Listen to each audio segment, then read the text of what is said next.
지존하신 주님 이름 앞에 모두 무릎 꿇고 다 경배해. 거룩하신 주님 보좌 앞에 엎드려 절하세. 예수는 그리스도,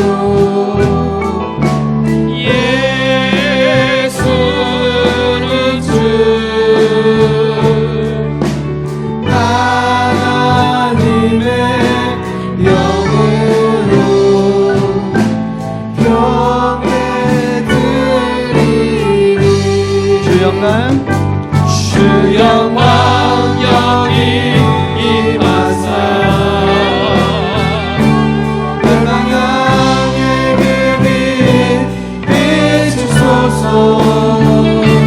주의 얼굴 구할 때 주의 향기 오르소서. 영광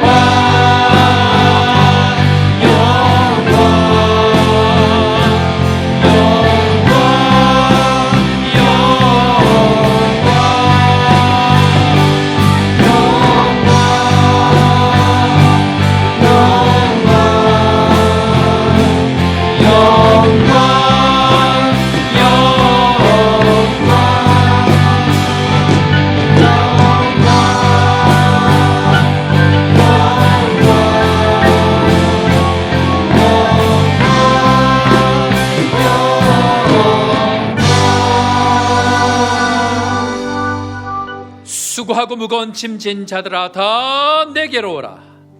내가 너희를 쉬게 하리라. 하나님은 여기 있으니 예배하는 자가 영과 진리로 예배할지니라. 아멘. 하나님 아버지, 하나님을 믿지만 믿음 없는 삶을 살았습니다. 말씀을 듣지만 말씀과 상관없는 삶을 살아갑니다. 주님을 찬양하지만 자신의 이름을 위해 살아가는 저희들입니다. 그런 우리들을 용납해 주시고 불러주신 하나님을 찬양하오니 우리의 찬양과 예배를 받아 주옵소서. 저희들을 부르시고 끊임없이 용납해 주시는 하나님 아버지, 부끄럽고 죄스러운 모습이지만 아들을 아끼지 않으시고 십자가의 사랑으로 용서하시고 오늘도 사제의 은총으로 함께하신 주님 감사합니다.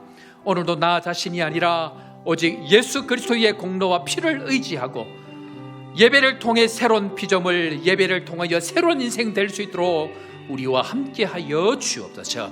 오늘도 주의 능력과 은혜가 필요한 자들이 주님 앞에 엎드립니다.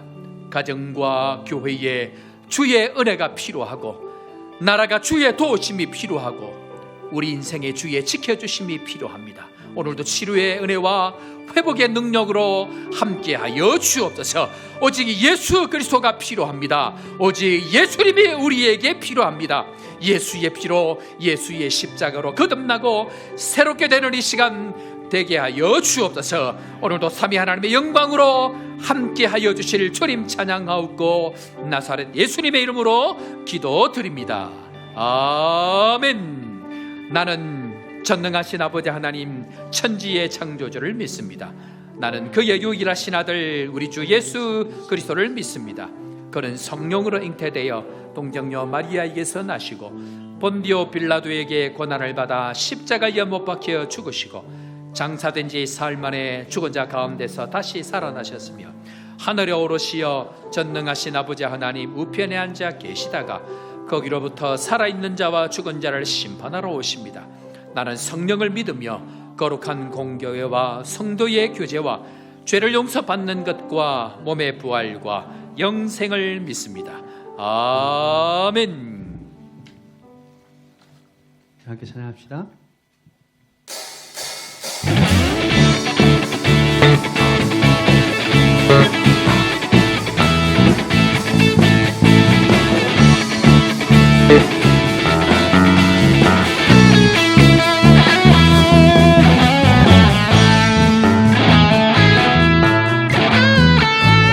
고백할까요? 하늘 위에 주님밖에 없습니다. 하늘 위에 주님밖에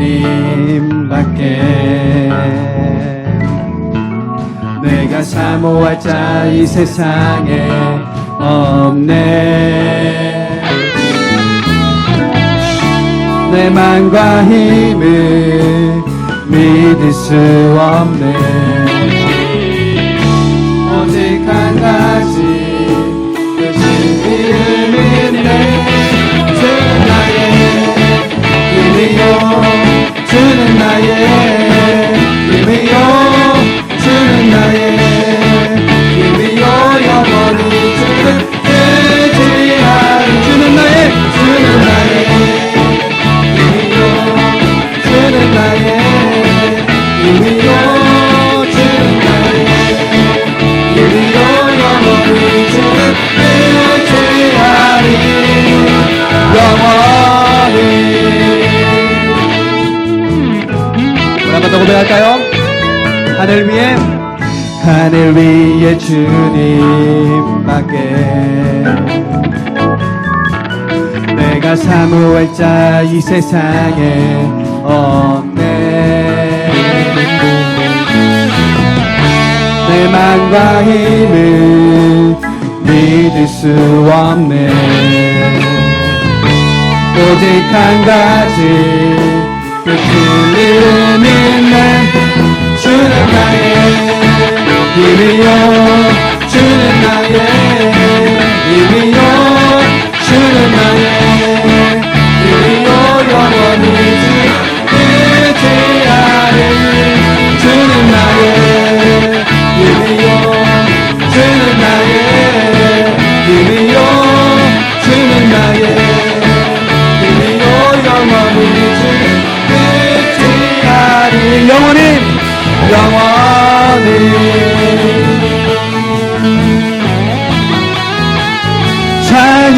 찬양받기에 합당하신 주님,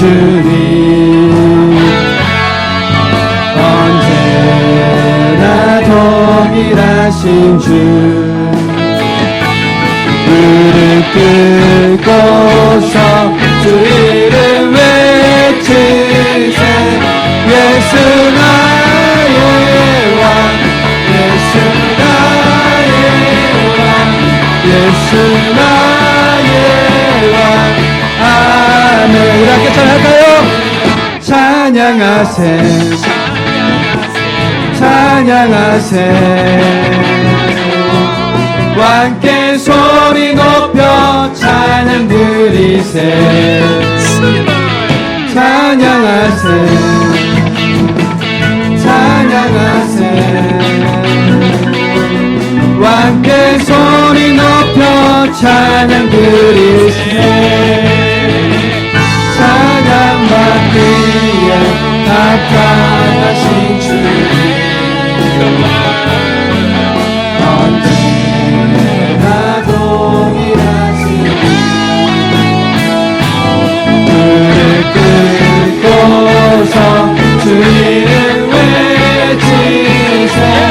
예수 나의 왕, 예수 나의 왕, 예수 나의 왕. 아멘.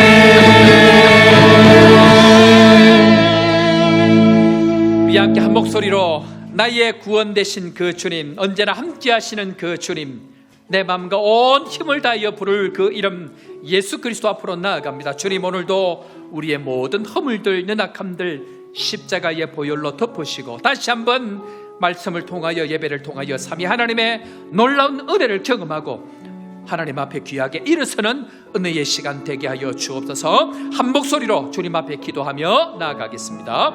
하나님 아버지, 은혜를 감사합니다. 찬양받기에 합당하신 그 주님, 주님 우리를 부르셔서 감사합니다. 허물 많은 저희들 십자가의 축복의 통로로 우리를 불러주시고, 오늘도 주님 앞으로 나아가는 주의 성도들 말씀을 통하여, 예배를 통하여, 성령을 통하여 새롭게 거듭나는 시간 되게 하여 주시고, 말씀이 들려지게 하여 주시고, 우리 죄를 깨닫는 시간 되게 하여 주시고, 예배를 통하여 참된 회복과 기쁨의 은혜를 경험할 수 있도록 하나님 함께하여 주옵소서. 십자가의 능력만이 우리에게 유일한 능력임을 기억하고 오늘도 다시 한번 말씀으로 일어나는 은혜의 시간 다 될 수 있도록 주님 함께하여 주옵소서.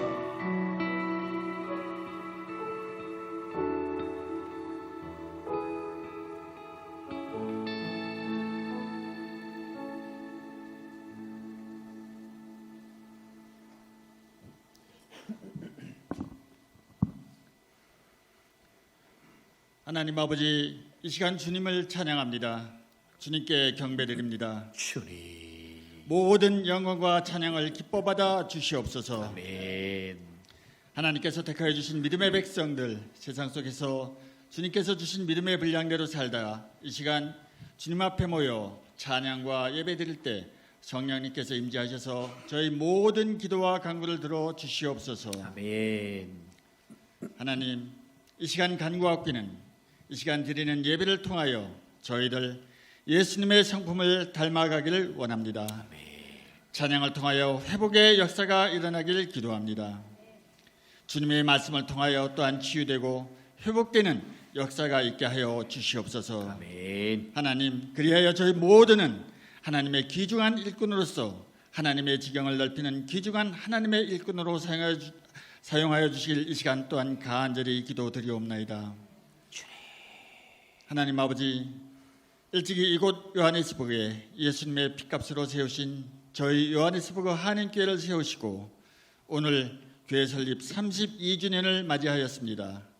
지난 32년 동안 저희 교회의 기초를 세우신 정은일 은퇴 목사님을 기억해 주시고 함께 말씀과 기도, 봉사와 헌신, 또한 이웃을 섬기며 지내온 온 믿음의 사역자를 기억하여 주시옵소서.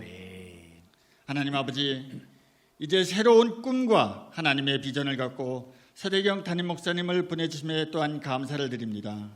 갖고 계신 꿈과 비전을 마음껏 펼쳐서 많은 사역의 열매를 맺을 수 있도록 주 성령님께서 인도하여 주시옵소서. 담임 목사님 항상 성령 충만함을 허락하여 주시고 건강도 지켜주시고 가정도 지켜주시고 무엇보다도 하나님의 꿈과 하나님의 지경을 넓히는 귀중한 담임 목사님으로 세워 주시옵소서. 함께 사역하시는 홍성인 목사님과 같은 꿈을 갖고 사역하시는 저희 모든 교회 스텝, 그리고 김신권 목사님, 그리고 현지 사역자분들께도 항상 성령 충만함으로 맡은 바 사역 잘 감당할 수 있도록 은혜 허락하여 주시옵소서.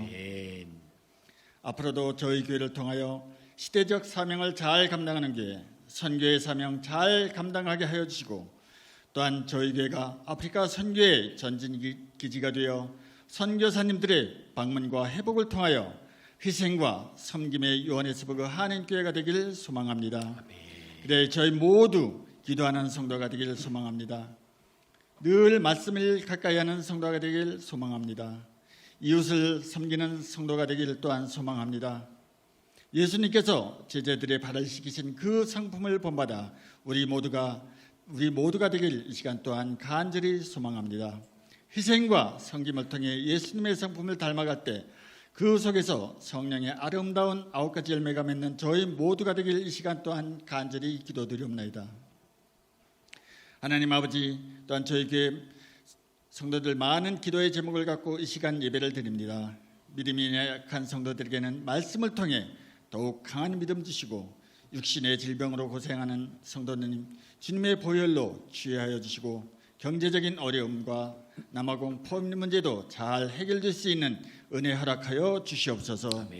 무엇보다도 저희들 세상 것 구하기보다는 하나님의 나라와 그의 의를 먼저 구하는 저희 모두가 되길 바라면서 저에게 주신 직분도 기쁨으로 잘 감당하는 저희 모두가 되길 이 시간 간절히 기도드리옵나이다. 하나님의 아버지, 이 시간 목사님으로부터 창세기 말씀 축복의 통로의 걸림돌이라는 제목으로 말씀을 듣기를 원합니다. 주님이 주신 말씀 잘 받아 세상 속에서 또한 승리하는 저희 모두가 되기를 이 시간 또한 간절히 소망합니다. 하나님, 이 시간 드리는 저희 예배를 기뻐 받아주실 줄 믿으며 찬양대의 찬양도 기뻐 받아주시고 봉사자의 손길도 기억하여 주셔서 온 교회가 믿음 안에서 하나가 되게 하여 주시옵소서. 오직 주님께만 영광 드리는 기쁨의 예배가 되길 간절히 소망하며 존귀하신 예수님의 이름으로 감사드리며 기도드렸습니다. 아멘.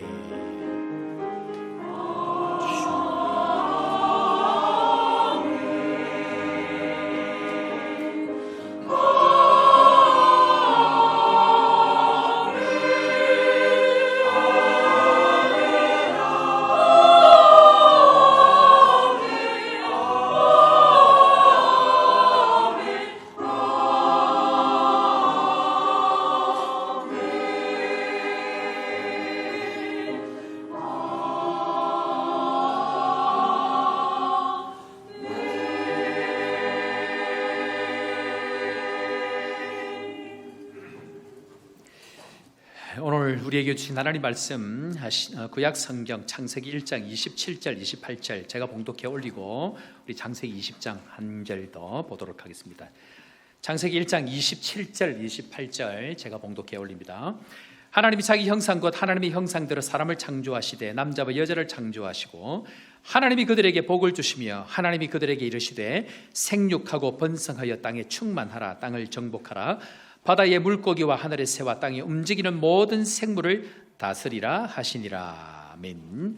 한 구절 더 보겠습니다. 창세기 20장 구약성경 창세기 20장 1절 말씀부터 18절 말씀까지 좀 긴데요. 오늘 끝까지 읽도록 하겠습니다. 창세기 20장 1절 말씀부터 18절입니다.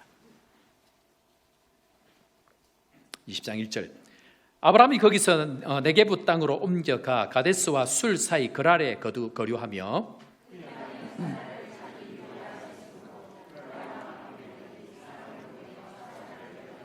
그 밤에 하나님이 아비멜렉에게 현명하시고 그에게 이르시되 내가 데려간 이 여인으로 말미암아 내가 죽으리니 그는 남편이 있는 여자임이라.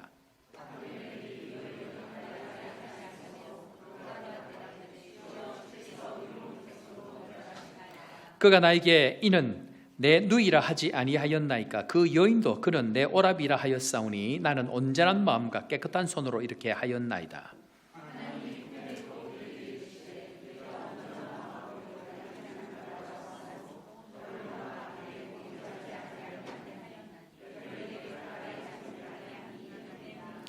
이제 그 사람의 아내를 돌려보내라. 그는 선지자라. 그가 너를 위하여 기도하리니 내가 살려니와 내가 돌려보내지 아니하면 너와 내게 속한 자가 다 반드시 죽을 줄 알지니라.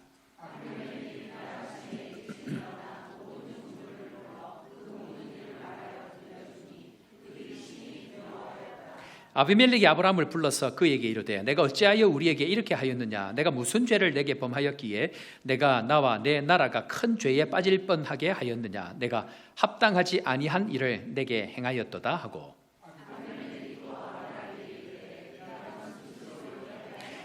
아브라함이 이르되 이곳에서는 하나님을 두려워함이 없으니 내 아내로 말미암아 사람들이 나를 죽일까 생각하였으며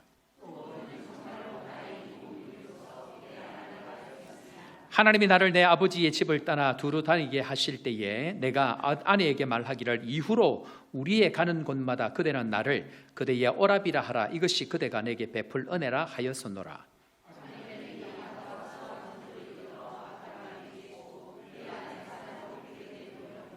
아브라함에게 이르되 내 땅이 내 앞에 있으니 내가 보기에 좋은 데로 거주하라 하고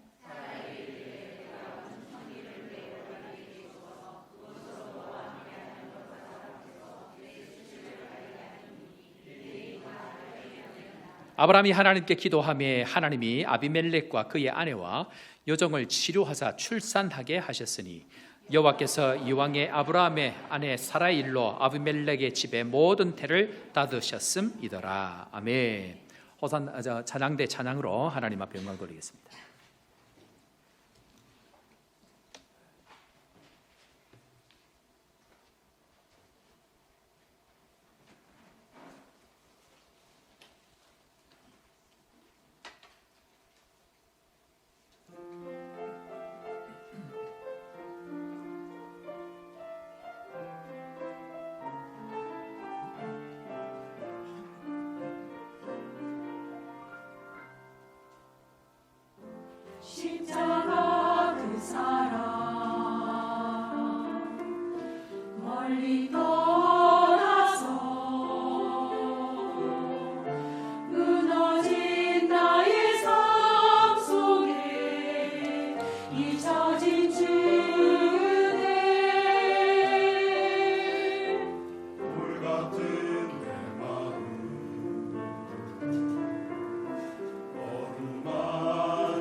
일으켜 세우신 주를 사랑합니다.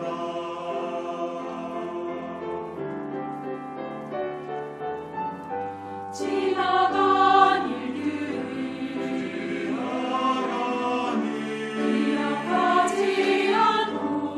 기억하지 않고 이전에 행한 모든 일 생각지 않으리. 사막의 강물과 길을 내시는 주 내 안에 새를 하신 주만 바라보리라. 주 나를 보호하시고 날 붙드시리. 나는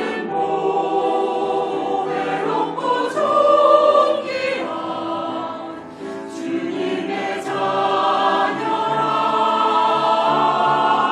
주 너를 보호하시고 널 붙드시리.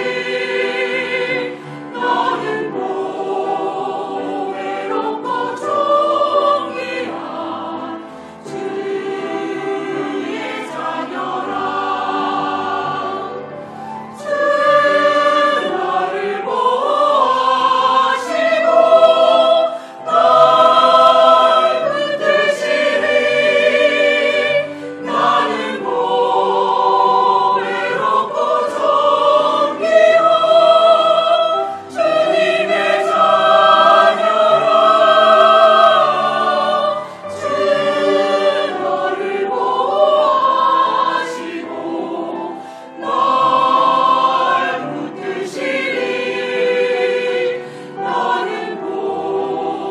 외롭고 존귀한 주의 자녀라. 나는 외롭고 존귀한 주의 자녀라.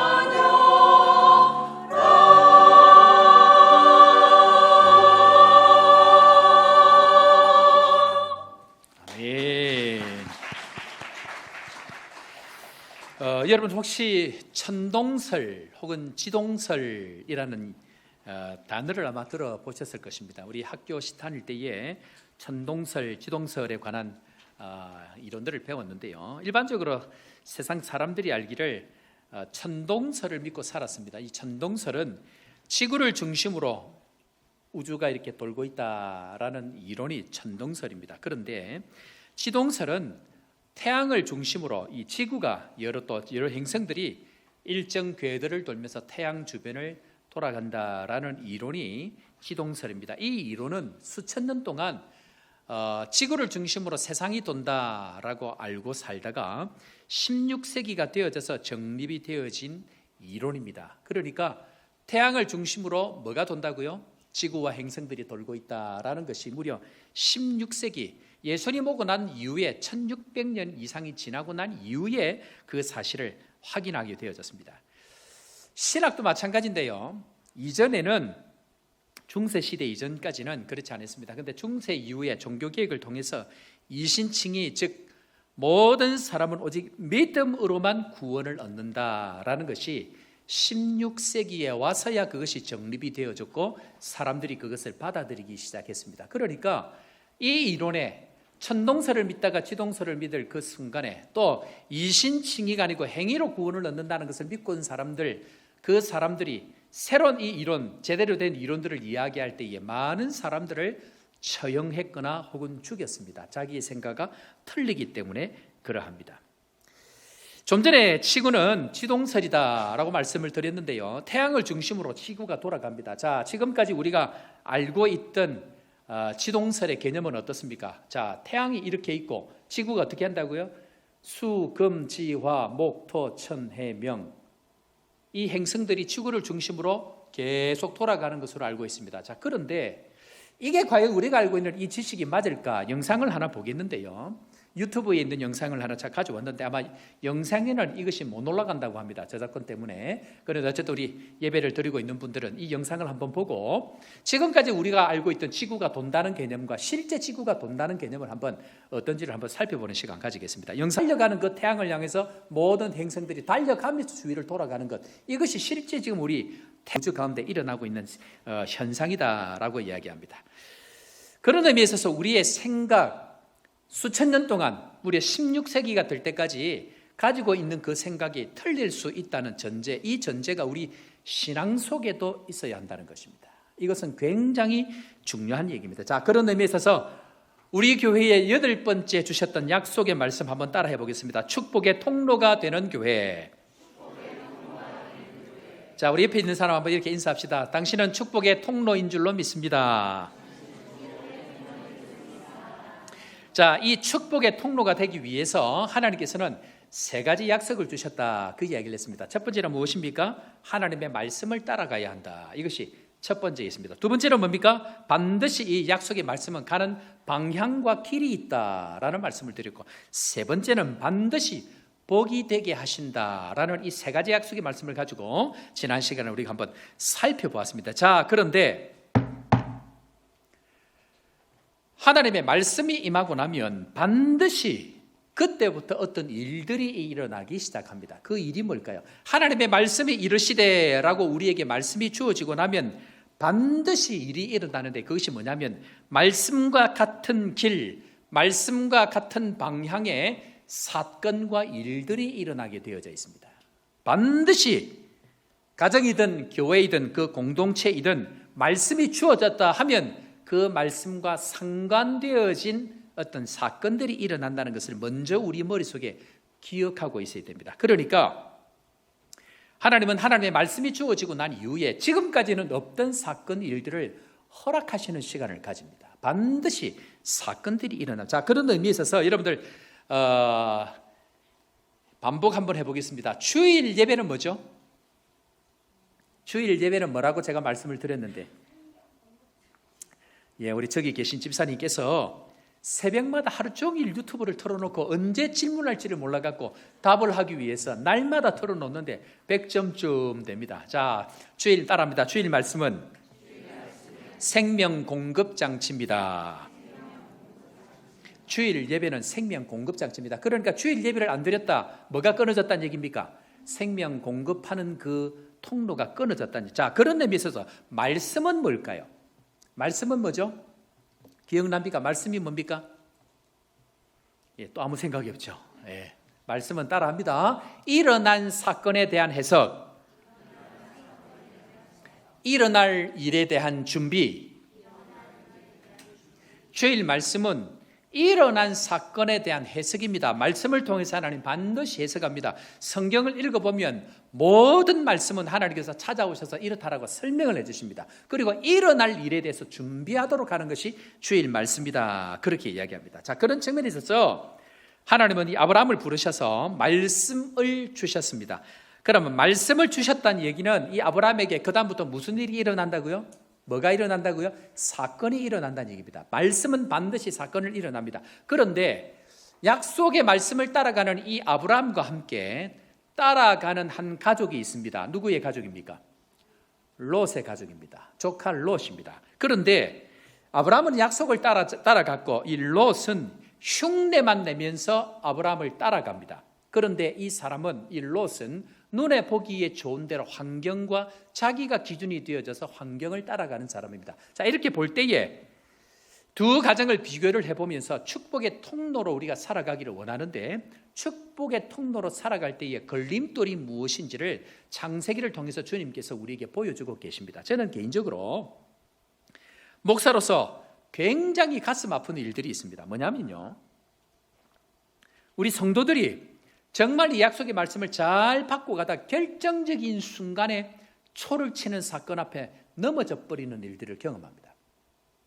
이 마지막 한 고비만 넘어가면 이제는 하나님의 은혜가 임할 수 있는 그 자리에서 전부 다 태양이 그 자리에서 도는 자기의 그 생각 때문에 진짜 진리를 알지 못해서 마지막 순간에 넘어져 버려가지고 하나님의 축복의 통로의 자리에 있지 못하는 경우를 수도 없이 보기 때문에 가슴 아픈 마음들을 너무 많이 가집니다. 자, 그런 의미에 있어서 오늘 이 말씀을 통해서 축복의 통로에서 삶을 살아갈 때에 도대체 걸림돌이 무엇인지를 오늘 말씀을 통해서 한번 살펴보고 축복의 통로로서의 삶을 아름답게 살아가는 주의 백성들 되기를 주의 이름으로 축원합니다.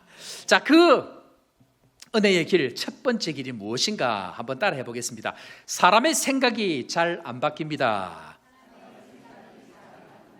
사람의 생각이 잘 안 바뀌는 게 아니고 심하게 안 바뀝니다. 오늘 창세기 우리가 읽었던 20장 읽었는데요, 2절 말씀 한번 읽어보겠습니다. 창세기 20장 2절 다 같이 읽습니다. 시작.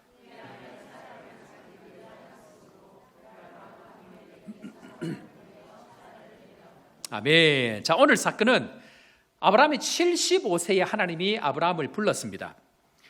그리고 부르는 바로 그 순간 바로를 속여가지고, 바로 왕을 속여가지고 아내를 누이라 속였던 사건이 75세 때 있었던 사건입니다. 그런데 오늘 이 사건은 벌써 몇 장이 지나가지고 이 사건이 동일하게 또 아내 사라를 자기 누이라고 속입니다. 몇 년이 흘렀을까요? 이때가 75세 부르고 난 이후에 75세 부르고 난 이후에 그 앞에 17장에 보면 아브라함의 나이가 99세였더라라고 이야기하고, 그러니까 적어도 99세 이후에 적어도 24년이 지나고 난 이후의 아브라함의 모습입니다. 그런데 이 아브라함이 24년이 지난 이 시간도 동일하게 똑같은 모습으로 자기의 아내를 뭐라고 속입니까? 누이라고 속입니다. 24년 동안 변하지를 않았다라는 것입니다. 여러분, 믿는 자가 잘못 살면 어떻게 되느냐면 세상에 어려움을 당합니다. 이 아브라함이 제대로 잘 못 사니까 아브라함 주변에 있는 사람, 나라가 어려움을 당하게 되어지더라는 것입니다. 그런 의미에 있어서 믿는 자는 하나님 앞에 잘 살아가야 됩니다. 세상이 어려워지는 이유는 믿는 자들이 자기 자리를 제대로 못 지키고 하나님 앞에 그 은혜 자리를 못 따라가면 세상이 고통을 당하더라라고 이야기합니다. 자, 그런데 지난주 우리가 살펴본 대로 하나님의 은혜가 무엇인가 한번 따라해 보겠습니다. 나의 허물을 덮으시는 하나님의 은혜가 있습니다.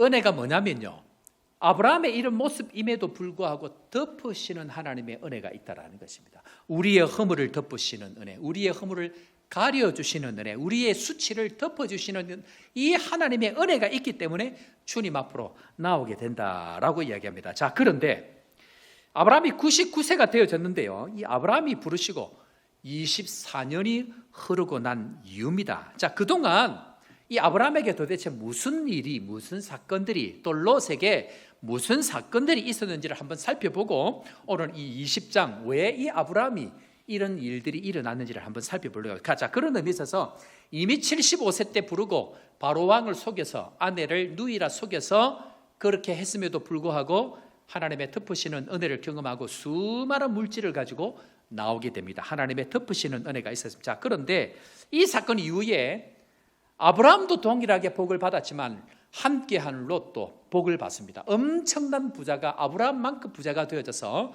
목자들이 함께 할 수 없었습니다. 그때 아브라함은 약속을 따라갔고 롯은 뭘 따라갔습니까? 눈에 보기에 좋은 대로 따라갔습니다.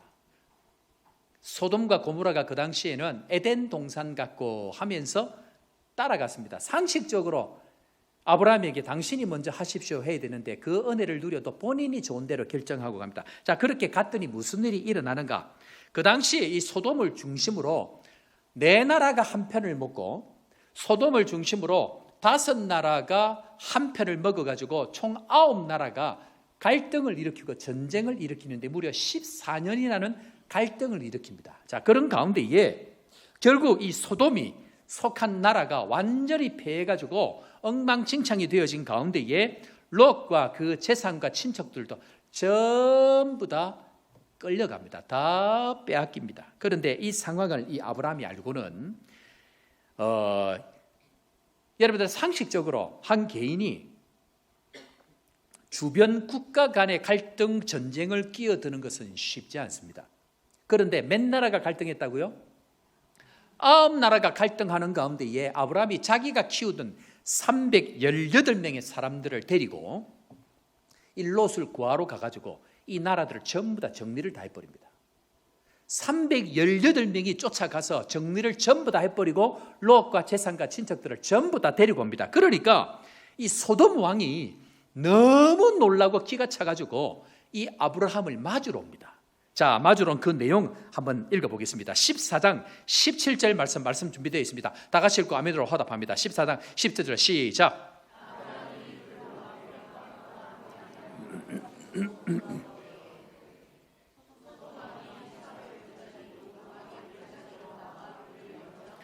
자, 이 일이 얼마나 엄청난 일이냐면 무려 9나라가 갈등 가운데 있는데 아브라함이 318명을 데리고 가서 그걸 전부 정리를 다 합니다. 그리고 롯을 구해오는 이 사건은 엄청난 사건입니다. 그러니까 소돔 왕이 마주로 온다고 마주로 온 게 어디로 남았다고 얘기합니까?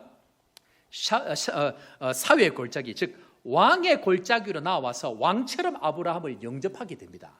얼마나 그 당시에 심각한 무려 14년 동안 있던 갈등의 문제를 아브라함이 푸니까 소돔 왕이 와서 영접을, 왕의 골짜기에서 영접을 합니다. 자, 그리고 이 일이 있고 바로 집으로 돌아가려고 하는데 얼마나 이 일이 큰 일이었으면 우리가 잘 알고 있는 살렘 왕 누구? 멜기세덱이 직접 찾아와서 아브라함을 영접합니다. 이때 아브라함이 그것에 감사해서 11조를 멜기세덱에게 주고 하나님의 축복을 받습니다. 이건 보통 문제가 보통 일이 아니었다는 얘기입니다. 엄청난 일을 아브라함이 318명만 가지고 그 나라 주변 나라를 전부 정리를 했다는 엄청난 일입니다. 그러니까 왕들이 나와서 아브라함을 영접하는 놀라운 역사를 경험합니다. 자, 그리고 15장으로 넘어갑니다. 15장에 가보면 하나님이 다시 아브라함에게 찾아옵니다. 다시 한번 하나님께서 확정을 합니다. 언약을 세웁니다. 내가 반드시 너에게 복 주고 역사를 일으킬 텐데, 자 15장 5절 6절 한번 읽어보겠습니다. 하나님께서 또 복을 주시고 역사를 이루어 가십니다. 5절 6절 시작.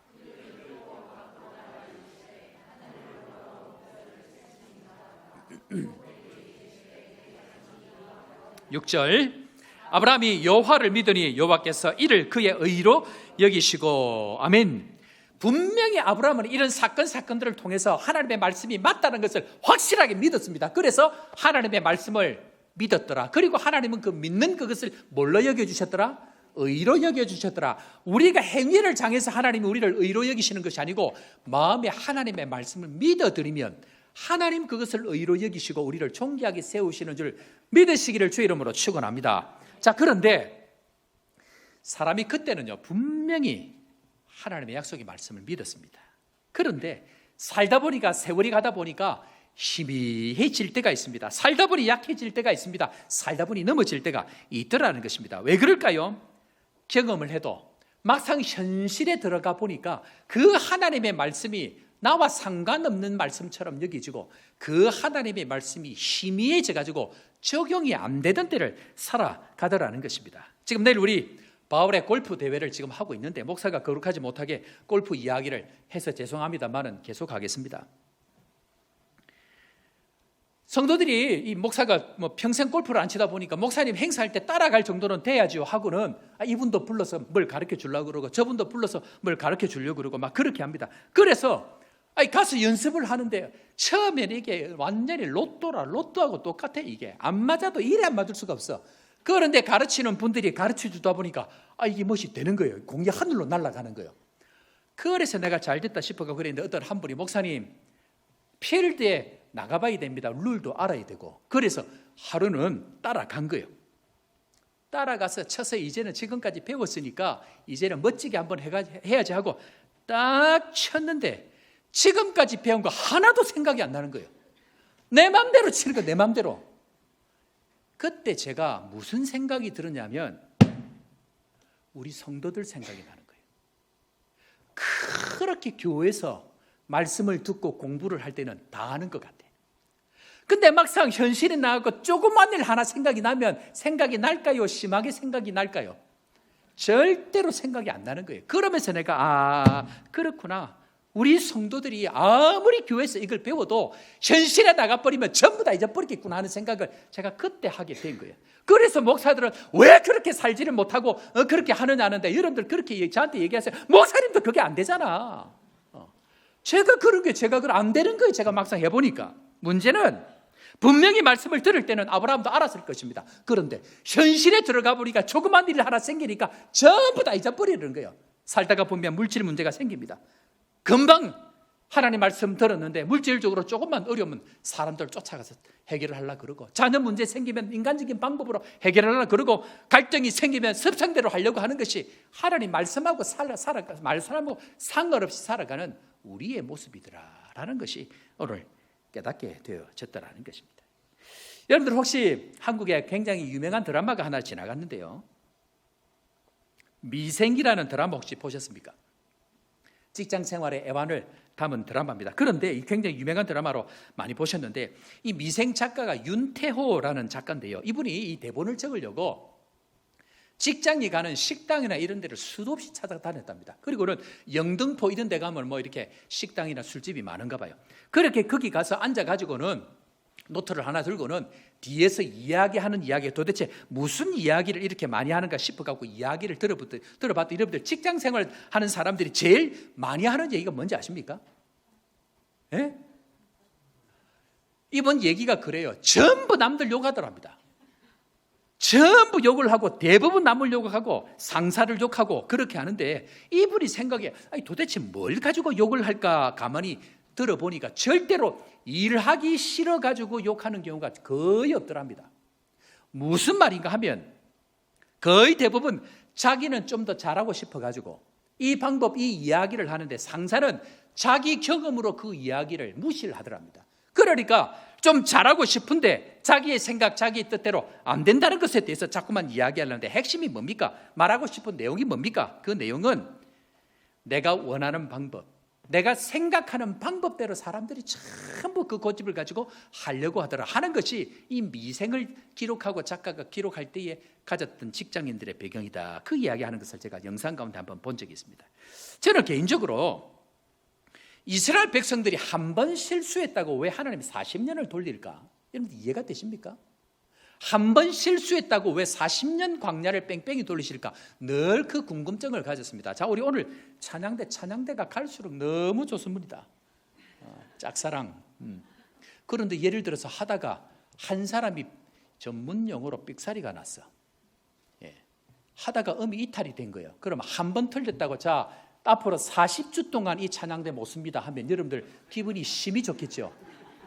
한 사람이 삑사리가 나서 매주 삑사리가 전문적으로 나는 분이 계십니다.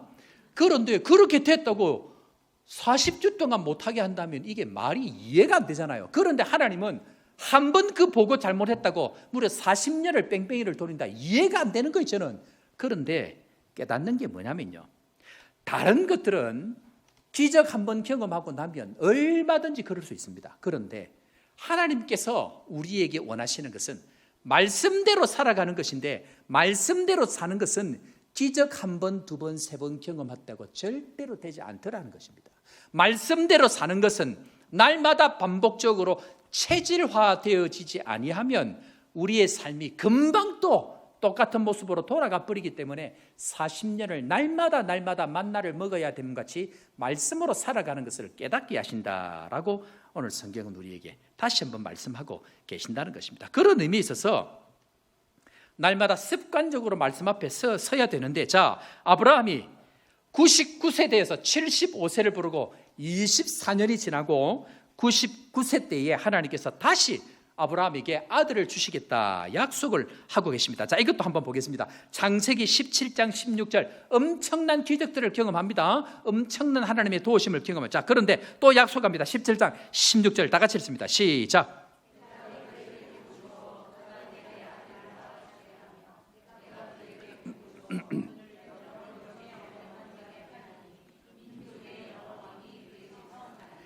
자, 하나님께서 그런 과정을 지나가시면서 하나님께서는 제일 처음에 부를 때도 언약을 주셨고, 또 얼마 시간이 지나서 사건이 있을 때마다 또 언약의 말씀을 주시고, 오늘 또 나타나셔서 또 17장에 99세 되었을 때에 또 하나님께서 약속의 말씀을 주시면서 내가 너에게 반드시 내년 이맘때는 아들을 낳을 것이다 약속을 하나님께 받았습니다. 자, 그런데 이 약속을 받았던 결정적인 것은 아브라함이 지나가는 천사, 이 천사들이 소돔에 문제가 있어가지고 소돔을 정말 눈으로 확인하려고 찾아가는 과정 가운데에 억지로 끌어들여가지고 식사 대접을 함으로 말미암아 후사를 약속받습니다. 여러분, 우리 인생은요 수많은 이야기를 한다고 비판한다고 정죄한다고 사람이 변하지 않습니다. 뭘로 변합니까?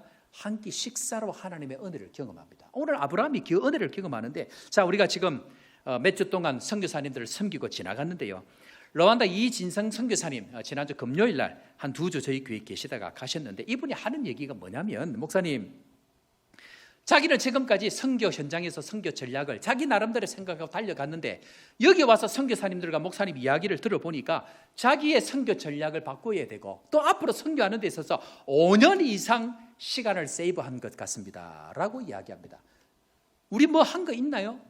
특별한 거 한 것 없습니다. 5년의 세월을 식사 몇 번 대전하고 환영 잘 하는 것으로 그의 전략과 르완다가 바뀌는 역사가 이 시작 전부터 있게 되어졌다는 것입니다.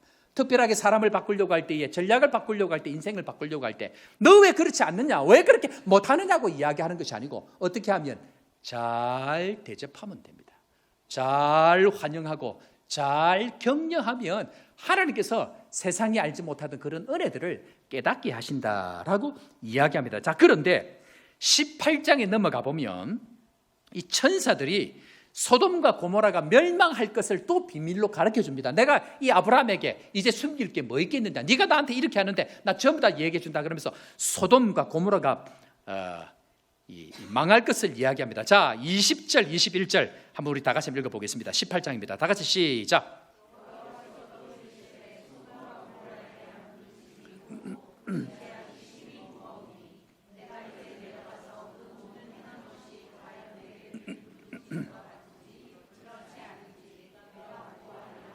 아멘. 아브라함에게 이 말을 듣고 나서는 아브라함이 본능적으로 야, 이거 큰일 났다. 뭐에 대해서 큰일 났다고 생각했을까요? 이 소돔에 지금 누가 살고 있습니까? 롯과 가족들이 사니까 의인 50명만 구원해달라고 얘기를 했다가 이것도 안 될 것 같고 40명, 30명, 20명, 10명만 구원해달라고, 의인 10명만 있어도 살려달라고 할 때 이 10명은 누굴까요? 롯의 가족들, 지금까지 같이 왔던, 궁휼히 여기는, 물론 눈에 보기에 좋은 대로 따라갔지만 궁실이 여기고 있는 롯의 가족을 염두에 두고 그렇게 한 겁니다. 그런데 가슴 아픈 게 뭐냐면요, 이 롯의 가족은 끝까지 눈에 보기에 좋은 대로 따라갑니다. 환경 따라갑니다. 말씀이 아닙니다. 그렇게 할 때에 겨우 조카 롯과 2딸만 구원을 얻게 됩니다. 이 소돔 땅 가운데에. 그런데 이 성읍, 이 큰 성읍이 의인 10명이 없었는데, 자, 이 성의 분위기를 여러분 한번 보십시오. 어떤 정도의 분위기인지를 한번 보시는데, 창세기 19장 14절 한번 가보겠습니다. 롯이 이 결혼한 이 딸들의 사위에게 이 이야기를 합니다. 이 사위들 반응을 여러분들 한번 보십시오. 19장 14절 다 같이 읽습니다. 시작.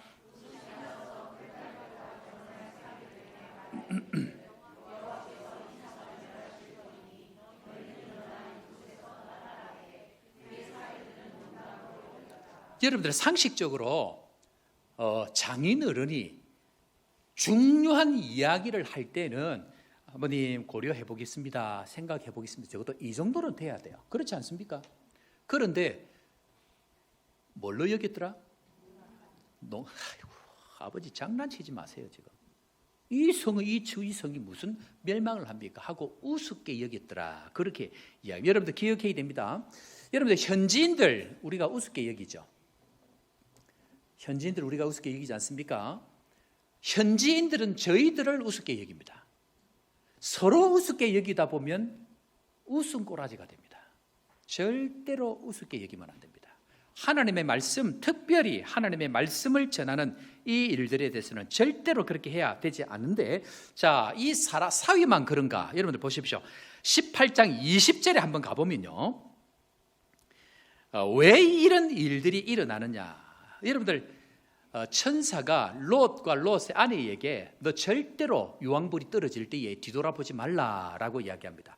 그런데 이 심각한 상황, 이 말이 진짜구나 하고 안 돌아봐야 되는데 그 말도 안 듣고 돌아보다가 소금 기둥이 됩니다. 이게 우리 죄의 본성이라는 거다. 왜 이런가? 자, 소돔 상황 한번 보겠습니다. 18장 20절 다 같이 읽습니다. 시작.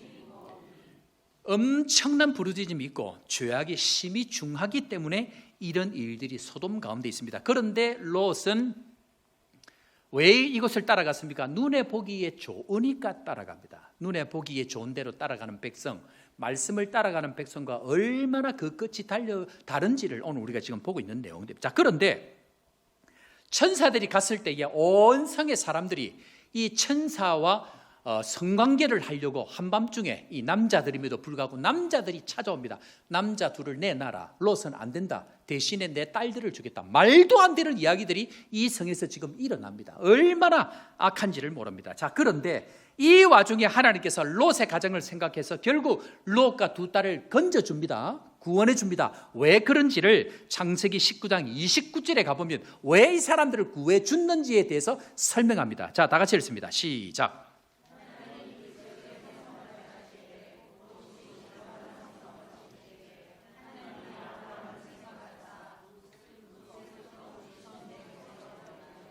자, 누구를 생각하사? 아브라함을 생각하사. 여러분, 남아공을 예를 들어서 하나님께서 멸망하신다고 할 때에 이 죄악이 커서 멸망하신다고 할 때에 우리 조복교회를 생각해서 이 남아공을 구원해 주시는 축복의 통로되기를 주의 이름으로 축원합니다. 어떤 사람을 하나님께서 멸망시키려고 하다가 여러분들을 생각해서 멸망하지 아니하시고 여러분들 때문에 그 가정을 구원해 주시는 은혜가 축복의 통로의 사람들에게 일어난다라고 말씀하고 있다는 것입니다. 하나님께서 저를 생각해서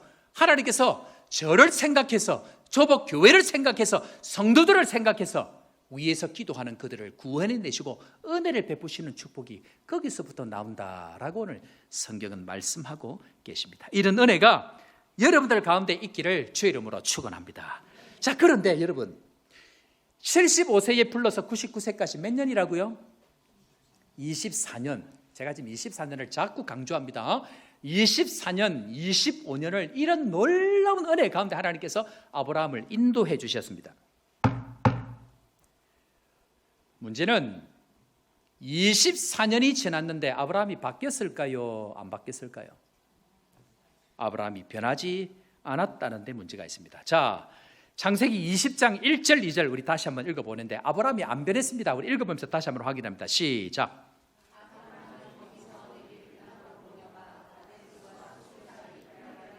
자, 잠깐만 그대로 두시고 여러분 이미 75대에 환경 따라가면 안 된다고 이미 배웠습니다. 24년이 지났는데 또 환경 따라갑니다. 자, 2절 읽어봅니다. 시작.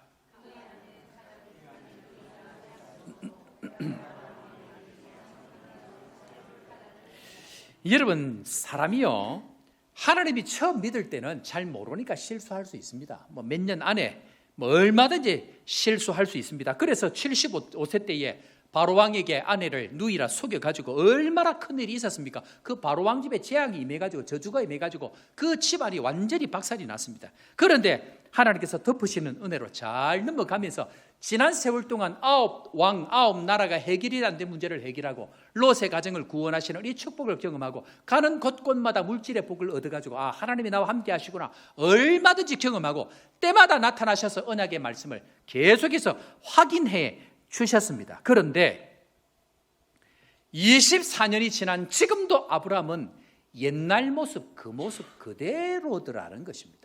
그 큰 은혜를 경험했는데 이 아브라함이 24년이 지금 모습이 그때 그 75세 불렀던 그 모습이나 99세가 지난 이때의 아브라함의 모습도 동일하더라라는 것을 성경은 우리에게 직접 나이를 거명해 가면서 우리에게 말씀합니다. 평생 목회를 하시고 은퇴하신 목사님들을 종종 한 번씩 만나는데요. 그분들이 공통적으로 하시는 말씀이 뭔 줄 아십니까? 저에게 평생 목회를 하고 은퇴를 하고 난 이후에 저한테 하시는 말씀이 뭐냐면, 서목사, 사람이 참 안 변하더라. 교인들이 안 변해도 어떻게 이렇게 안 변하는지 모르겠다. 아무리 가르치고 교육을 해도 사람이 안 변하고 참 내 평생의 사역이 헛수고라는 생각이 든다라고 이야기하면서 저에게 그런 이야기를 종종 하셨던 분들이 있습니다. 그런데 제가 속에서 요만큼까지 올라와서 하고 싶은 이야기가 있습니다. 목사님은 변했습니까? 그렇게 말씀하시는 목사님은 변했습니까? 제가 이 말이 이까지 올라오는데 그 말을 하는 순간 막 관계가 깨질 것 같아서 내가 이야기는 안 합니다만은, 성도만 어디 안 변합니까? 목사도 안 변합니다. 그렇게 평생을 사역했는데 다른 사람 고치려고 하다 보니까 본인도 안 변하더라는 거예요. 여러분들만 그럴까요? 저도 마찬가지입니다. 우리의 모습이 아브라함뿐만 아니고 아브라함 할아버지라 할지라도 우리의 모습이 어떻게 이렇게 안 변하는지, 여러분들 왜 안 변하는지에 대해서는 다음 주 제가 계속해서 말씀을 드립니다. 오늘 남아있는 말씀들 계속 하겠는데요, 문제는 우리 속에 목사뿐만 아니고 아브라함까지도 우리 속에 죄의 본성 때문에 그 모습이 안 변하더라는 것입니다. 문제는 뭘까요? 왜 나이가 들면 나아진 것처럼 보일까요? 왜 그럴까요? 나이가 들면 여러분 성숙해 보이는 것처럼 보이죠? 변한 것처럼 보이죠? 실은 변한 게 아니고요. 따라 해볼까요? 힘이 빠져서 그렇습니다. 여러분들, 사람이 조금만 힘이 있으면요, 얼마나 자기 성질대로 하려고 하는지. 하나님께서 우리를 훈련하시는 방법이 뭔가 한번 따라 해보겠습니다. 영적인 힘 빼기. 하나님께서 우리에게 하시는 일이 뭐냐면, 말씀이 주어지고 난 이후에 우리에게 반복적으로 하시는 일이 뭐냐면 영적으로 힘을 빼시는 거예요. 운동의 기본은 힘 빼기입니다. 여러분, 제가 골프 얘기를 자꾸 해서 미안합니다. 지금 뭐 살아가는 게 그러니까 어쩔 수가 없어. 이분들이 저에게 운동을 뭐 이렇게 저기 하면서 기술적으로 하면서 계속 하는 얘기가 뭐냐면, 이 목사님 힘을 빼라는 거예요. 내가 알아. 그런데 내가 힘이 들어갔는지 빼졌는지 몰라. 나도 알면 빼지. 말씀이 임하고 나면요, 반드시 사건이 나타나는데 그 사건의 핵심이 뭐냐면요, 하나님 입장에서 우리 힘 빼는 겁니다. 문제는 뭘까요? 내가 힘이 들어갔는지 빼졌는지 나도 모른다는 데 문제가 있습니다. 꼭 기억하셔야 됩니다. 하나님이 우리를 축복의 통로로 세워가기 위해서 반드시 3단계를 지납니다. 첫 번째, 따라합니다. 말씀이 임하고, 두 번째, 사건이 일어나고, 세 번째, 힘을 빼십니다. 지금 우리 교회 안에 일어나는 일들입니다. 말씀이 임합니다. 여러분들 다 감사하실 줄 압니다. 말씀이 임하는 것은 축복입니다. 그런데 말씀이 임하고 난 이후에는 반드시 따라오는 것이 뭐냐면 사건이 일어납니다. 왜 사건이 일어날까요? 사건이 중요한 것이니까 사건을 통해서 하나님 나의 뭘 빼기 위해서? 힘 빼기 위해서. 우리 사랑하는 성도 여러분, 힘 빼시길 바랍니다. 우리의 힘으로 아무리 한다고 안 되다라는 것, 우리 아브라함을 통해서 보지 않습니까? 아브라함도 그 엄청난 역사, 9개 왕들과 나라를 정리하는 이 엄청난 역사를 가지고 소돔이 멸망할 때에 하나님 앞에 기도해서 그 롯의 자녀들을 구해내는, 그 롯의 가정을 구해내는 이 놀라운 은혜를 경험을 해도 힘이 안 빠지니까 또 반복적으로 죄를 짓더라. 힘을 빼시고 축복의 통로되는 믿음의 종들 되기를 주의 이름으로 축원합니다. 그렇다고 하면 두 번째로 축복의 통로의 걸림돌이 무엇인가? 자, 두 번째 한번 따라 해보겠습니다. 사람은 자기가 유리한 방향으로 해석합니다. 사람이 희한한 게 뭐냐면요, 전부 자기 입장에서 해석하고 자기 입장에서 유리한 대로 해석합니다. 아브라함이 반복되는 이 실수 가운데에 아내를 자꾸 속입니다. 왜 그럴까요? 아브라함 자기 살려고 그럽니다. 자, 20장 11절 말씀 한번 보겠습니다. 11절 말씀 다 같이 시작.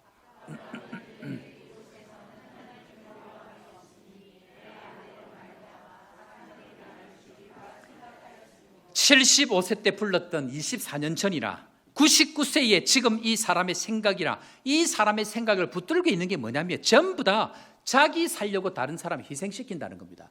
모든 중심감, 그 엄청난 하나님의 약속의 부름을 받고 민족으로 이름을 존귀케 하고 복의 근원이 되겠다고 이야기한 그 약속이 있음에도 불구하고 누구를 중심으로 움직입니까?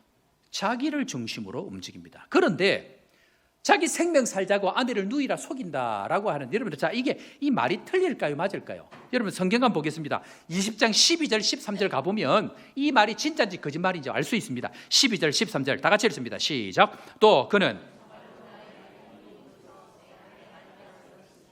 하나님이 나를 내 아버지의 집을 떠나 두루 다니게 하실 때에 내가 아내에게 말하기를 그 이후로 우리의 가는 곳마다 그대는 나를 그대의 오라비라 하라. 이것이 그대가 내게 베풀 은혜라 하였었노라. 아멘.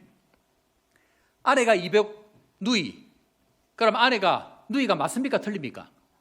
맞습니다. 말은 얼마나 맞는 얘기를 많이 하는지 이야기를 들어보면 틀린 얘기 절대로 안 해요. 다 맞아.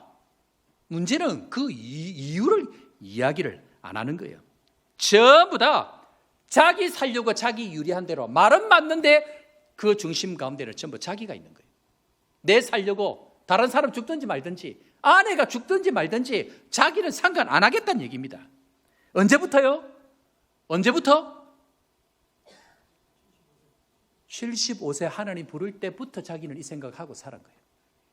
이 생각, 예수 처음 믿을 때부터 내 머릿속에 박혀있는 그 고정관념, 프레임, 틀 자체가 24년 동안 하나님의 은혜를 경험해도 자기 중심적인 생각은 절대로 안 바뀌더라는 겁니다. 문제는 아내에게 이야기합니다. 야, 사라, 내가 너 구원해줬지. 내가 잘 먹고 잘 살게 하고 내 아내로 사니까 내가 너에게 은혜를 베풀었으니까 너는 평생 나에게 아내가 아니고 누이라 속이면서 가는 곳곳마다 속여야 돼. 그게 내가 베푼 은혜에 보답하는 길이야 하고 아내한테 이야기를 합니다.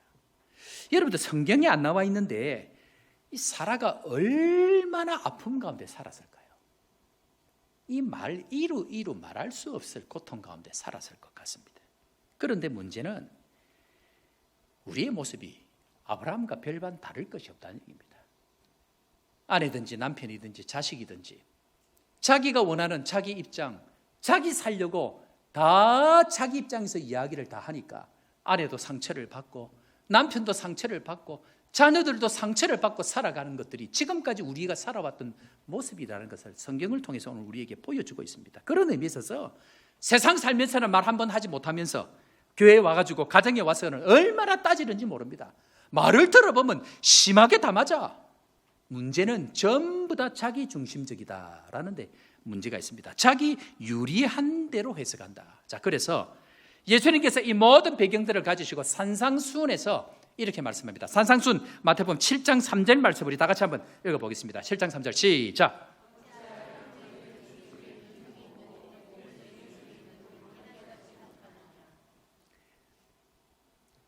내가 지적하는 그 지적, 사실 그 지적보다 나에게는 지적받을 것이 더 많습니다. 문제는 그게 보이지 않는다는 데 문제가 있습니다. 그래서 예수님께서 뭐라고 얘기하면 7장 4절 우리 계속해서 한번 읽어봅니다. 7장 4절 시작.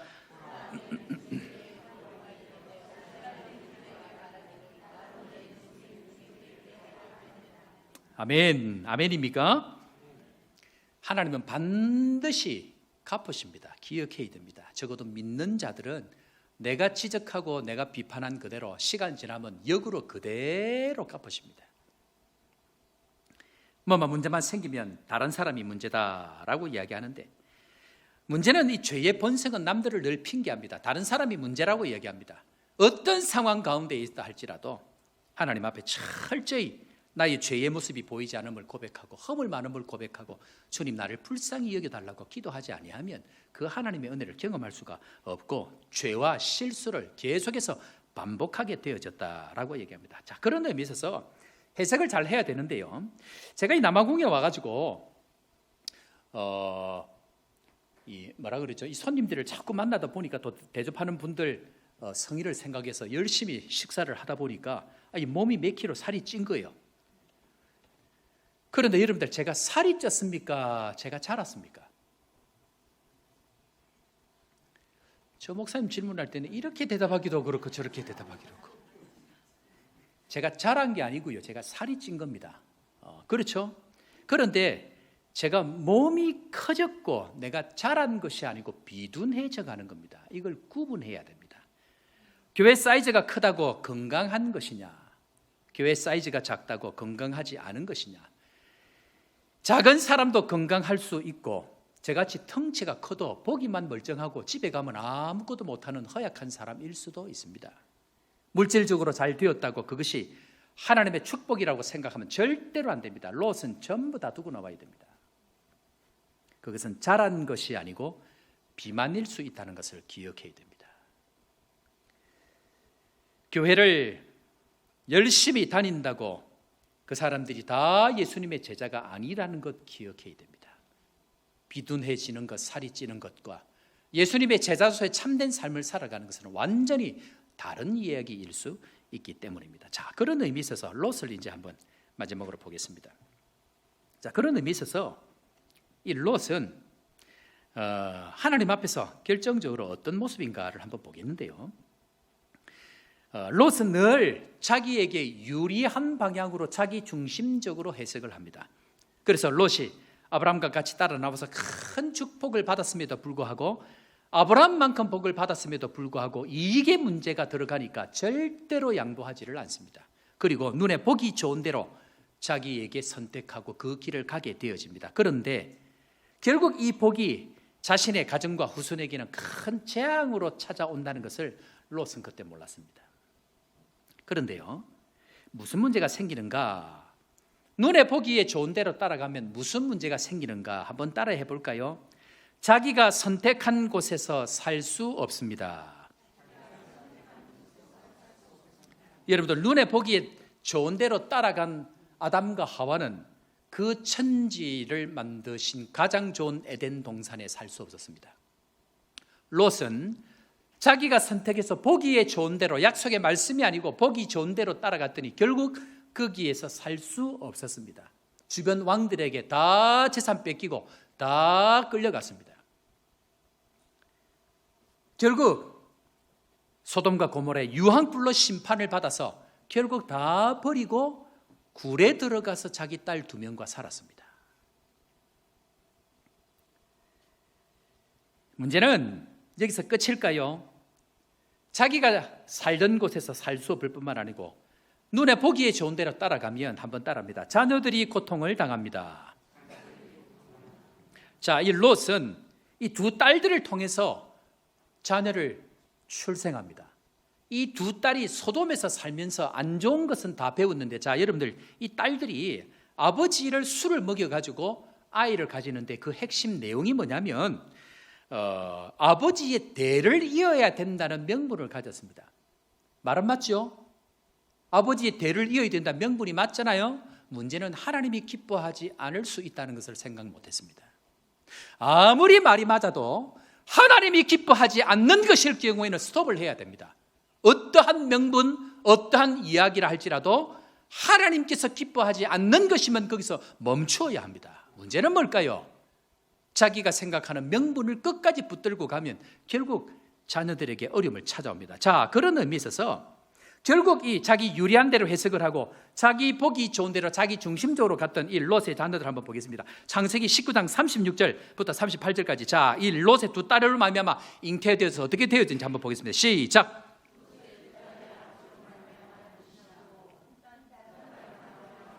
모압이라 하였으니 38절 작은 딸도 아들을 낳아 이름을 베람미라 하였으니 오늘날 아멘. 성경에 두고 저주를 받는 족속이 나옵니다. 그게 오늘 방금 읽었던 암몬과 그 다음에 모압 족속입니다. 두고 하나님 앞에 저주를 받습니다. 왜 그럴까요? 이들은 하나님의 약속의 말씀을 따라가지 아니하고 눈에 보기에 좋은 대로 자기가 중심되어져서 자기 해석대로 살아간 사람의 결과이기 때문에 그러합니다. 있는 곳에서 살 수도 없고 하나님의 축복의 은혜를 경험할 수도 없는, 축복의 통로인 아브라함과 함께 떠났지만 그 끝이 달라져 버리는 인생, 바로 그것이 눈에 보기에 좋은 대로 자기 유리한 대로 해석하고 살아가는 것에 일어나는 특징입니다. 결정적으로 이스라엘 백성들이 출애굽을 하고 나갑니다. 하나님께서 10가지 재앙을 통해서 엄청난 축복을 경험했습니다. 그리고 가나안 땅으로 가려고 할 때 그때 딱 중간에 있었던 암몬 자손들, 그 후손들이 롯의 자녀들입니다. 이스라엘 백성들이 가려고 할 때 지나가게 하면 됩니다. 하나님이 롯의 자녀들을 손대지 마라 분명히 약속을 했습니다. 그런데 이 롯의 자녀들이, 이 암몬 자손들이 그냥 지나가게 하라고 했는데 눈에 보기 좋은 대로 합니다. 못 지나가게 합니다. 그리고 그것을 막았는데 하나님께서 용서하지 아니하시고 그 암몬 족속 주변을 전부 다 쳐버립니다. 결국 그 땅에서 쫓겨나게 됩니다.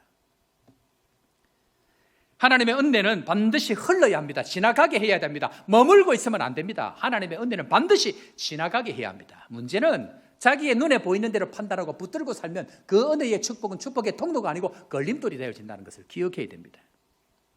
자, 그렇다고 하면 우리 사랑하는 성도 여러분, 어떻게 하면 하나님 앞에서 이 은혜의 축복의 통로에 대해 갈 수 있을 것인가? 그 첫 번째 단계를 오늘 마지막으로 할 텐데, 자, 세 번째로 축복의 통로의 길을 가려면 어떻게 해야 될 것인가? 다 같이 따라합니다. 육의 눈이 아니라 영의 눈이 떠져야 합니다. 자, 여러분들 잘 아시겠지만 하나님의 말씀의 백성 이스라엘 백성과 육의 백성이 항상 같이 공존하면서 그 갈등을 일으키는데, 그 이유에 보면 여러분들이 이 이스라엘 백성들을 저주하기 위해서 발락이라는 왕이 선지자 발람에게 찾아가서 이스라엘 백성을 말로 저주하라고 합니다. 발락 왕이 발람 선지자에게 이스라엘 백성을 저주하라라고 이야기합니다. 자, 그런데 여기서 발락 왕은 어느 나라 왕일까요? 둘 중에 하나죠. 네, 암몬의 왕입니다. 육체를 따라갔던 후손들은 끝까지 이스라엘 백성들을 괴롭힙니다. 자, 그런데 이 발람 왕이 꼬심을 당해가지고 저주하러 가려고 할 딱 그때에 나귀를 타고 가는데, 세상에 이 나귀가 가자고 하는데 안 가는 거예요. 채찍을 가지고 채면서 가자고 하니까 그때 하나님께서 나귀의 입을 열어서 나아라 나아라, 내가 지금까지 단 한 번이라도 얘한테 거절한 적 있나? 왜 나를 자꾸 채찍으로 치노? 하나님께서 나귀의 입을 열어버린 거예요. 그러면서 발락 너 왜 이러냐 도대체? 그렇게 하는데 그 순간에 일어난 사건, 자 한번 보겠습니다. 민수기 22장 31절 다 같이 읽어봅니다. 시작.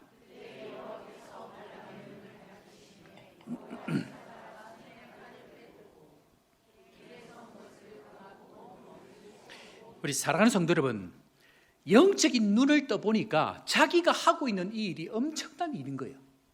저주하고, 여러분 말 조심해야 됩니다. 이 말이 본인은 모릅니다. 그것이 전부 자녀에게 돌아갑니다. 지금 다 그 이야기잖아요. 그런데 눈을 떠서 보니까 하나님께서 그의 눈을 여심해 밝히심에 하니까 여호와의 사자가 칼을 들고 죽이려고 서 있는 거예요. 만약에 이 사람이 진작부터 눈을 떴다고 하면, 영적으로 살았다고 하면 이 정도까지는 안 갔을 거예요. 문제는 이게 안 보이고 육으로 눈에 보이는 대로 살아가니까 하나님께서 그 눈을 열어가지고 네가 한 이 짓이 얼마나 엄청난 일인지를 눈을 열어서 보여주시는 거예요.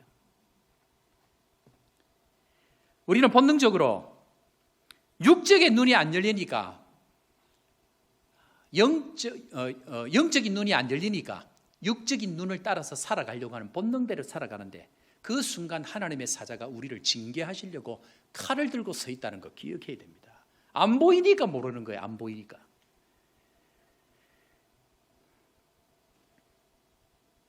말씀을 들을 때는 아는데 막상 실제 현장에 들어가면 아무 생각이 안 나니까 날마다 말씀으로 살아야 합니다. 하나님께서 우리를 사랑하셔서 하는 이야기입니다. 영적인 눈이 떠져야, 하나님의 말씀이 눈이 떠져야 그때부터 진짜 하나님의 축복의 길을 걸어갈 수 있는데, 조금 가다가 자빠져 버리고 조금 가다가 자빠져 버리고 지금까지 쌓았던 거 다 엎어버리는 이유가 바로 이런 과정들 때문에 눈에 보기에 좋은 대로 말해버리고 자기 판단에 이야기해버리고 자기 유리한 대로 이야기해버리고, 하나님이 전부 다 보시고 계산하고 계시고 영적인 눈으로 봐야만이 이 은혜를 넘어갈 수 있다는 것을 오늘 성경을 통해서 우리에게 다시 한번 확인합니다. 자, 그런 의미에 있어서 하나님께서 하시는 일이 무언가, 우리에게 천국을 열어가시기 위해서 하시는 일이 뭔가 따라해 보겠습니다. 심령이 가난해야 합니다. 하나님께서 구약의 이 모든 사건들을 정리해서 산상수훈 8복을 통해서 제일 처음으로 천국의 문을 연 것은 심령의 가난함입니다. 지금 여러분들이 당하는 아픔들, 지금 여러분들이 당하는 어려움들, 지금 여러분들이 터널을 지나고 있는 모든 과정들은 천국을 누리기 위한 하나님의 심령에 가난하게 만드시는 시간입니다. 그런 의미에 있어서 우리에게 필요한 것이 무엇인가? 이 축복의 대열에 함께 가기 위해서 필요한 것이 무엇인가? 예수님께서 누가복음 7장 22절의 마지막으로 이렇게 설명합니다. 마지막 결론, 우리 다 같이 읽고 화답합니다. 시작.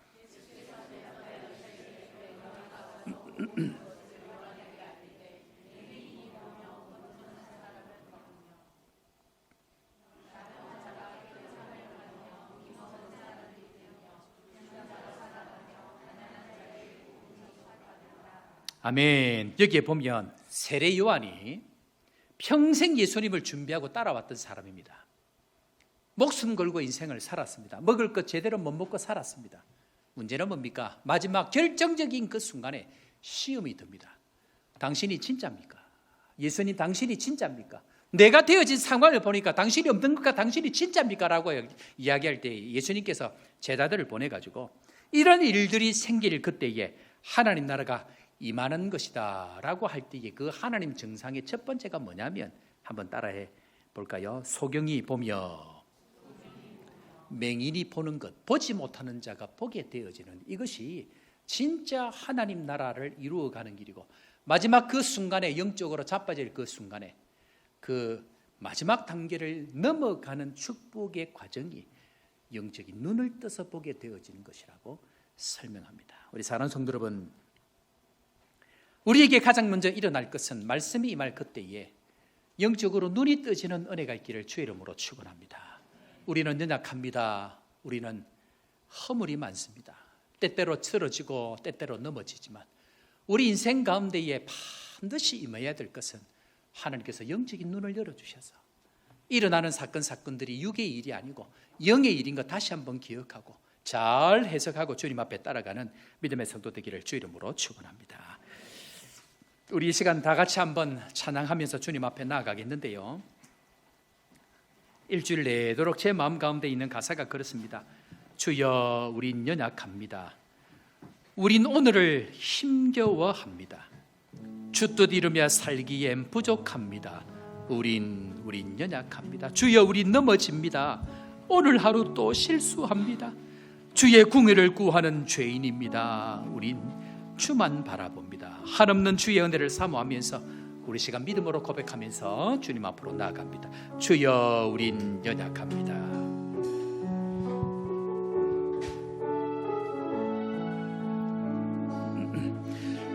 주여, 우리 연약합니다. 우린 오늘을 힘겨워합니다.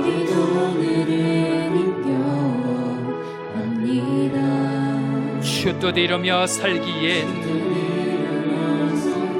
부족합니다. 주님,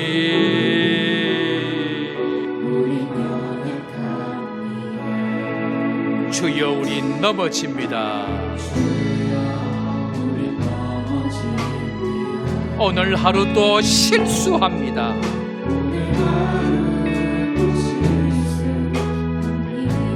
주의 궁휼을 구하는 죄인입니다.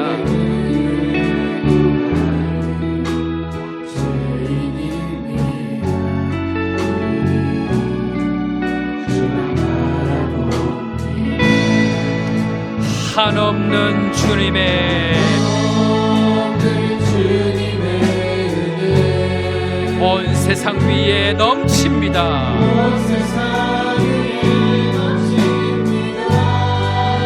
가릴 수 없는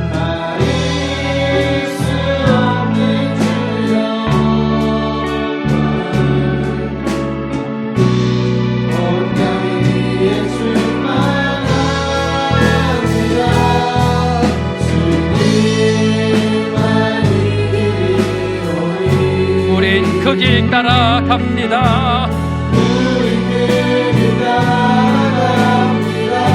그날에 우리를 이루지.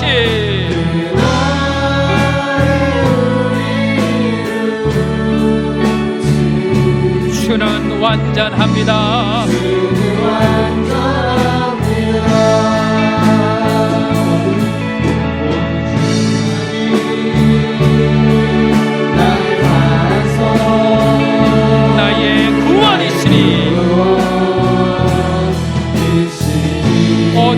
주만이 나의 산 내가 요동치 아니하리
하나님,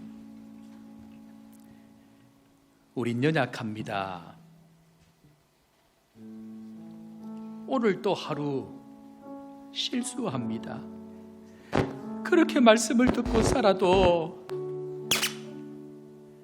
살아가는 현장에서 수도 없이 넘어지고 자빠지는 저희들입니다. 그러나 감사한 것은 완벽해서 저희를 부르신 것이 아니고 말씀 따라가며 믿을 때에 우리를 의롭게 하신 그 주님 붙들고 오늘도 믿음으로만 살아가는 저희들 되게 하여 주옵소서. 오늘도 말씀을 주셨사오니 말씀이 능력이 있게 하시고 오늘 우리 가운데 영적인 눈을 떠서 새로운 걸음들을 걸어가며 축복의 통로가 될 수 있도록 우리와 함께 하여 주옵소서. 오늘도 귀한 예물을 주님 앞에 드립니다. 주님, 드린 손길들마다 눈을 열어두시고 육으로 살아가는 것이 아니고 하나님의 말씀으로 하나님 부어주시는 만나로 살아간다는 것 다시 한번 기억하고 주님과 동행하는 축복의 삶, 얼마든지 주님과 함께 넉넉한 살아가는 삶 될 수 있도록 함께하여 주옵소서.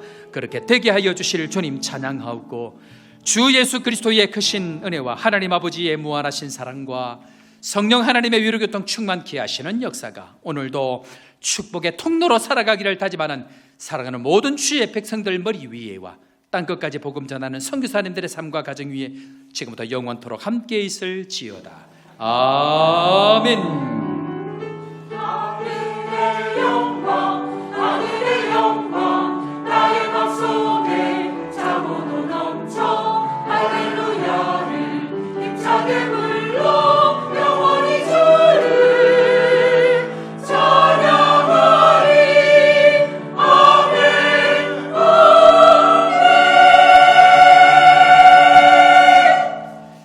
할렐루야.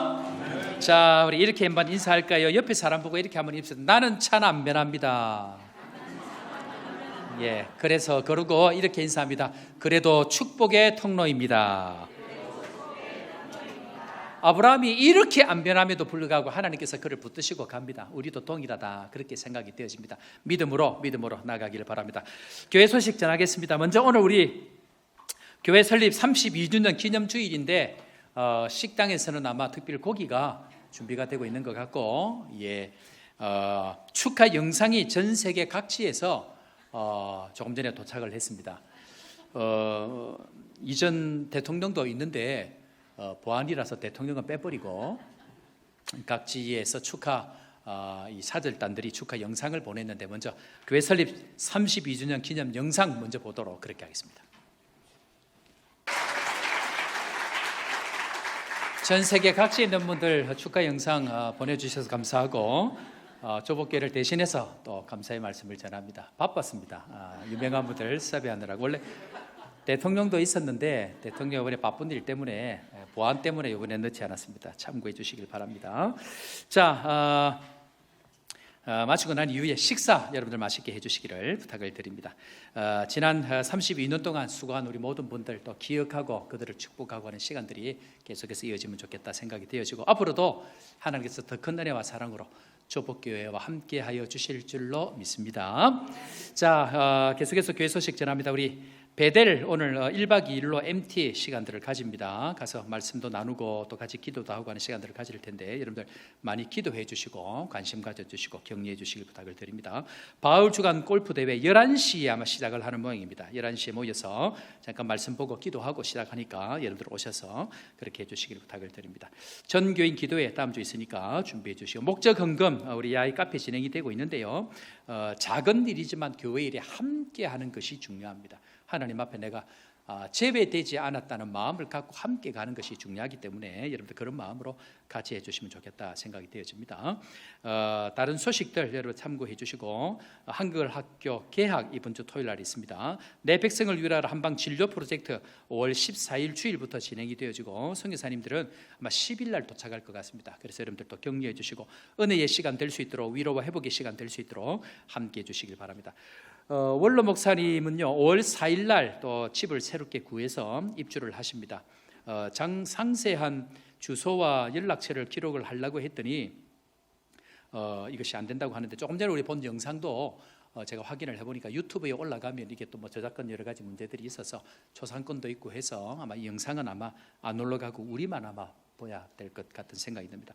혹시 원로 목사님 정보를 아시는 분들은 우리 교육자에게 문의를 해서 또 축하하실 분들은 축하해 주시고 격려해 주시기를 부탁을 드립니다. 그리고 이 시간 마지막 영상이 하나 있는데 우리 2주 동안 계셨던 루안다 이진성 선교사님 또 마지막 가시면서 인사 말씀 잠깐 한번 남겼는데 그 영상 먼저 한번 보겠습니다. 안녕하세요. 조국교회 성도님들, 루안다 이진성 김보란 선교사입니다. 저희가 지난주 월요일부터 2주간 여러분들의 격려와 응원과 사랑으로 많은 힘과 또 위로와 힘을 얻고 갑니다.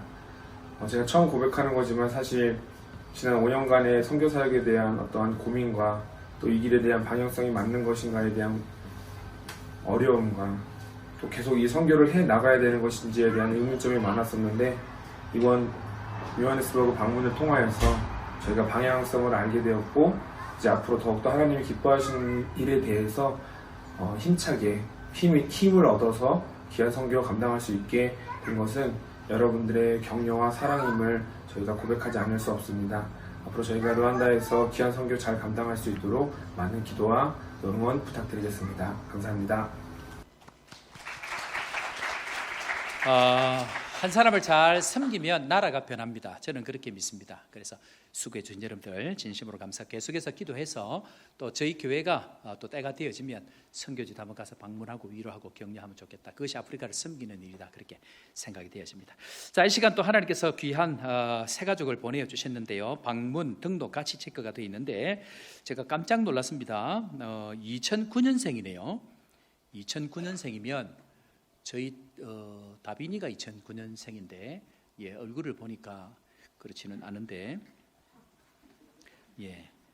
하여튼 이 나라 사람들은 조금 성숙해 보입니다. 우리 이은우 집사님 학생 제자 학생이라고 올리비아 웰트겐 please stand up please. 우리 한번 박수를 한번 격려할까요? 남아공 태권도 주니어 대표라고 얘기합니다. 제가 방금 말을 잘못했습니다. 주니어 대표로 수고하고 계시고요. 장로교회고요. KJD 태권도 협회 여자부 선수로 아마 그렇게 활동을 하고 있는 것 같습니다. 감사하고 우리 시간 한번 축복하는 시간 가질까요? 네. Okay, stand up please. We want to blessing you. 당신은 소중한 사람, 당신은 존귀한 사람입니다. 당신은 존귀한 사람, 이 세상에 하나뿐인 이 세상에 하나뿐인 당신은 내게 너무나도 소중한 사람. 그런 당신을 사랑해요. 그런 당신을 축복합니다. 당신을 축복해요. 사랑받기에 합당한 당신을 사랑받기에 합당한 당신을 주의 이름으로 사랑합니다. 박수로 축복하겠습니다. 감사합니다. 네, 고맙습니다. 마치고 난 이후에 새가독부실에서 모임하도록 그렇게 하겠습니다.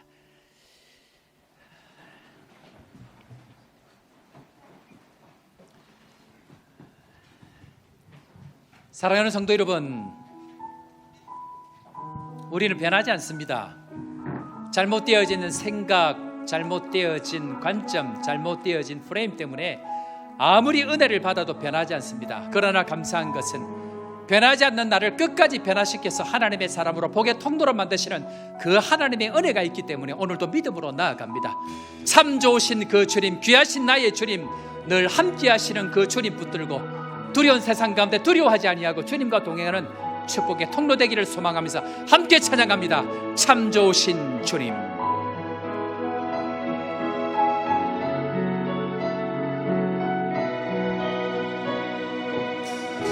참 좋으신 주님, 귀하신 나의 주,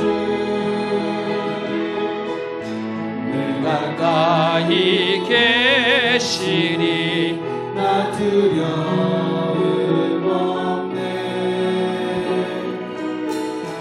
내 영이 원할 때, 내 맘 낙심될 때, 내 품에 안기라. 내 품에 안기라. 주님 말씀하셨네. 우리 믿음으로 고백합시다. 광야 같은